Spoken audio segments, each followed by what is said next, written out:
मेघालय में हनीमून के दौरान इंदौर के राजा रघुवंशी की हत्या मामले में बड़ा खुलासा हुआ है।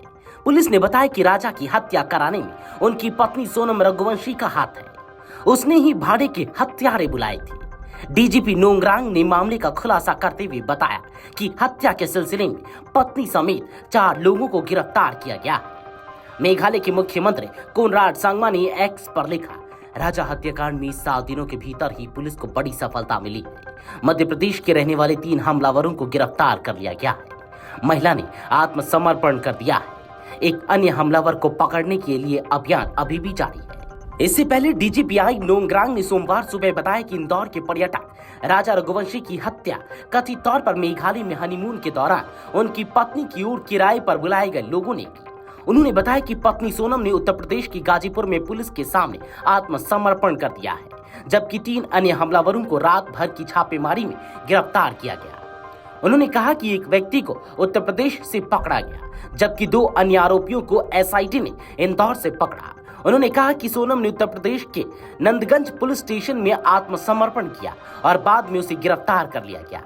नोंगरांग ने बताया कि गिरफ्तार किए गए लोगों ने खुलासा किया है कि पत्नी ने रघुवंशी की हत्या के लिए उन्हें किराए पर लिया था।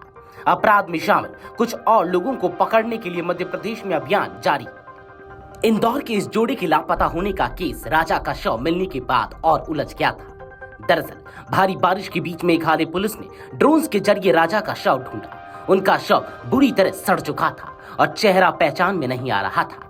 परिजनों ने एक टैटू के जरिए शव की पहचान की। हालांकि राजा के शव के आसपास खोजबीन पर भी सोनम का कुछ पता नहीं चला। इतना ही नहीं, राजा का शव वाइसडांग नाम की जगह पर मिला। इस खोज अभियान में एसडीआरएफ, स्पेशल ऑपरेशन टीम और एक माउंटेनियरिंग क्लब भी शामिल था। वाइसडांग में जहां शव मिला वह जगह राजा सोनम की तरफ से किराए पर ली गई स्कूटी की लोकेशन से 25 किलोमीटर की दूरी पर है। यह फासला मामले में और शक बढ़ाने वाला बना। राजा के शव के पास से न उनका मोबाइल मिला, न पर्स और न ही राजा की पत्नी सोनम की चेन और अंगूठी। सिर्फ उसकी स्मार्ट वॉच ही कलाई पर बंधी मिली थी।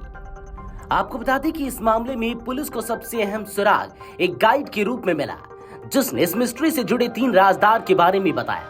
अल्बर्ट परे नाम के इस गाइड के मुताबिक उसने 22 मई की दोपहर राजा और सोनम को 3 टूरिस्ट से बातचीत करते देखा था। पुलिस के पूछताछ में गाइड ने बताया कि 22 मई को 3 टूरिस्ट से बात करते देखा। दंपति उन टूरिस्ट से हिंदी में बात कर रहे थे। राजा और सोनम ने वंसाई नाम का गाइड बुक किया था। वंसाई गाइड ने दोनों को शिप्रा होम स्टे छोड़ा। राजा और सोनम ने 23 मई सुबह 6 बजे से चेकआउट किया। वहीं राजा और सोनम को लेकर गाइड ने जो बयान दिया उसकी पुष्टि शिप्रा होम स्टे की मालकिन ने भी की है। 22 मई को 2 मेहमान एक गाइड के साथ होम स्टे पहुंचे। मुझे सही समय याद नहीं, लेकिन यह लगभग 4:30 से 5 बजे का समय रहा होगा। ये बातें गाइड ने बताई।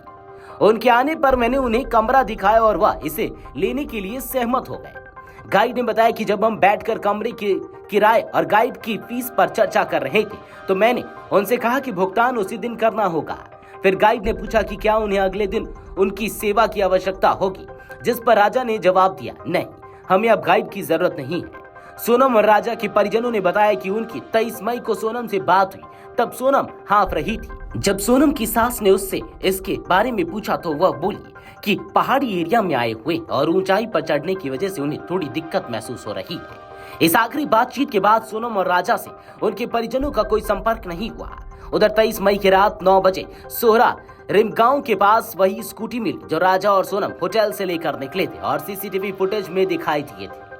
Video desk amarujala.com। अगर आप ये वीडियो YouTube पर देख रहे हैं तो हमारे चैनल को सब्सक्राइब कर बेल आइकन दबाएं और Facebook पर देख रहे हैं तो हमारे पेज को लाइक करें।